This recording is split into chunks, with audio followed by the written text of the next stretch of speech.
know that moment at a family dinner when someone asks why you're still not married yet, or why you left that good job, or when you're finally going to buy a house, and before you even realize it, you're explaining yourself. You're giving reasons. You're adding context. You're defending decisions that were never theirs to approve. But watch their face while you talk. They're not really listening. They already made up their mind about you before you said a single word. So the explanation isn't landing. It's just bouncing off a story they already decided to believe. And that's when the real question shows up.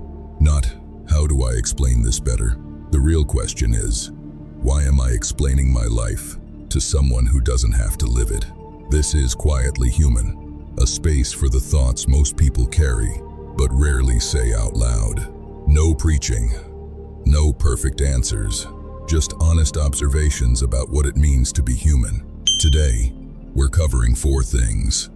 Why explaining yourself drains you more than it should. Why most people's opinions are built from fragments, not facts. How constantly defending yourself quietly pulls your life backward. And why the things you're building grow stronger when you keep them private. There's a specific kind of tired that comes from explaining your life to people who don't have to live it. It's not physical tired. It's deeper than that. It happens at dinner tables. It happens on phone calls. It happens in comment sections, where strangers with zero context speak with total confidence about your life. Someone asks one question, and suddenly, you're giving a full defense. Why the relationship ended, why you changed careers, why your money looks different this year, why your life doesn't match the version they expected by now. And when the conversation ends, you feel drained, and you can't fully explain why. Here's why. That wasn't a conversation. That was a courtroom. Nobody made that person a judge. Nobody handed them a gavel. Nobody gave them the authority to approve or reject your life. But somewhere in that exchange, you started treating their opinion like a verdict you had to fight. And that's how power slips away, not just by obeying people, not just by agreeing with them. Power leaves the moment you spend too long defending a life that never needed their permission. Because the longer you argue for your choices, the more their approval starts to feel like part of the decision. It was never part of the decision. You are not on trial. Your life does not need a closing argument. Here's the part that makes it worse. Most of the people judging your life don't have the full story. They have fragments. One season of your life. One mistake. One decision that looked strange from the outside. One version of you from 5 years ago that no longer exists. And from that one fragment, they built an entire story about who you are. The unreliable one. The emotional one. The one who never follows through. Maybe that label started from one real moment, but they've carried it forward like you never grew, like you never changed, like that one chapter was the whole book. And here's the thing, most of them aren't doing it to be cruel. This is just what people do. We see a little, and we fill in the rest with our own fears, our own memories, our own assumptions. Then, we call that picture the truth.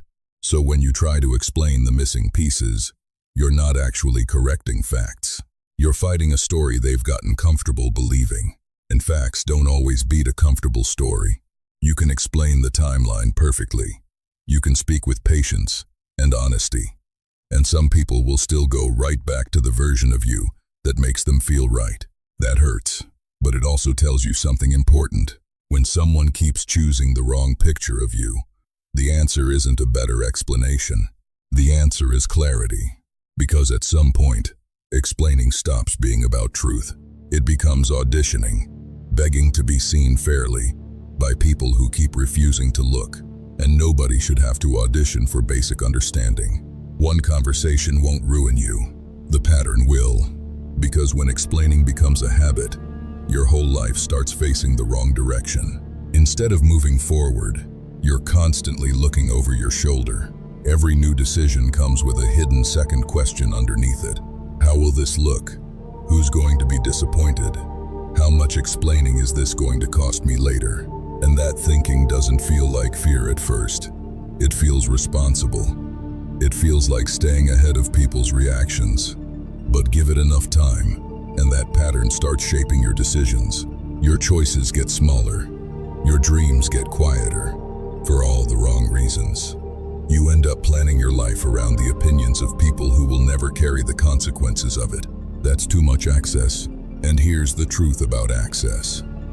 Not everyone deserves the same amount. The people who are actually in your life with you, who carry weight with you, who ask real questions, who stay present when things get complicated, those people deserve context. Everyone else? Some deserve a short answer. Some deserve a boundary, and some deserve silence. That's not cold, that's discernment. Sometimes, less access is an act of peace. Now here's where this goes deeper than defending your past. It's also about protecting your future, because new things are fragile. New dreams, new habits, new businesses, new versions of yourself. And early growth needs protection, not because the dream is shameful. Not because staying quiet means you're scared. It's because roots need time before they can hold weight. Think about what happens when you share a plan too early. Someone asks if it's actually going to work. Someone brings up the last thing you tried that didn't. Someone wants your whole strategy before you've even taken the first step. They probably mean well, but those questions land exactly where your belief is still soft. And now something worse happens.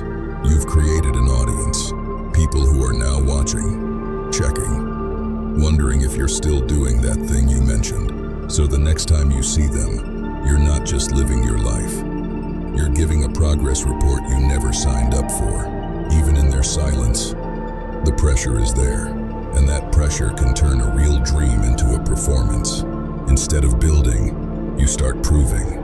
Instead of growing, you start trying to look consistent for people who were never supposed to be part of the process. Privacy changes all of that. In private, you can fail quietly and adjust. You can restart without an announcement. You can get better without needing every step to look impressive. A seed doesn't need applause. It needs water. It needs time. It needs the right conditions. Some things grow stronger when you're the only one watering them. People misread silence all the time. They think privacy means shame. They think quiet means weakness. They assume that if you're not explaining, you must be hiding something. But silence isn't always hiding. Silence can be self-respect. Silence can be discipline. Silence can be the moment you finally stop handing your peace to people who never protected it. We live in a world built on posting, announcing, defending, and proving. So privacy feels unusual now. But unusual doesn't mean wrong. Not every choice needs to be available for public reaction. Not every wound needs to become a discussion. Not every season of growth needs to be explained to people who only remember the old version of you. Privacy is not dishonesty. Privacy is care. It's choosing where your truth is safe. It's deciding who gets to stand close to you while you're still becoming. So stop explaining yourself to people who already decided who you are. Not because you're better than them. Not because your story has no value.